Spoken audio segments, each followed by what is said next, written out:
All right, boys and girls, I'm out here at the park with the ONAGOfly, and I'm gonna try to do a short little video here to do the just to check the video quality out. I've slipped a little SD card in there.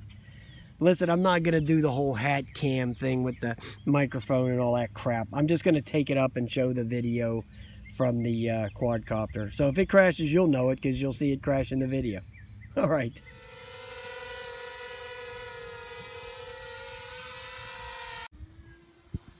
It's not good, guys. This is not good. Okay, it's bad news.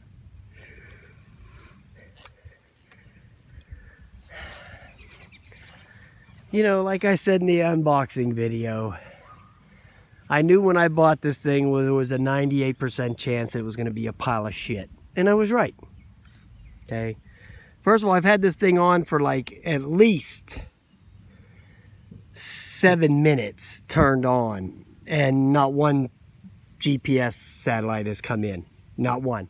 So I'm imagining that the GPS module is probably no good, and without the GPS lock, the only good thing that I thought this was going to be good for was going to be for follow me mode. I thought if there was anything on here that was going to work good, it was going to be that.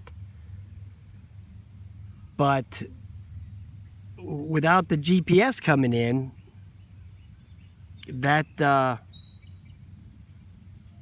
irrelevant. Okay, so see if I can get it up here again. It's hard to work. It's hard to work two phones at the same time, holding one phone and steering with this other phone. So that's not like some real easy shit here.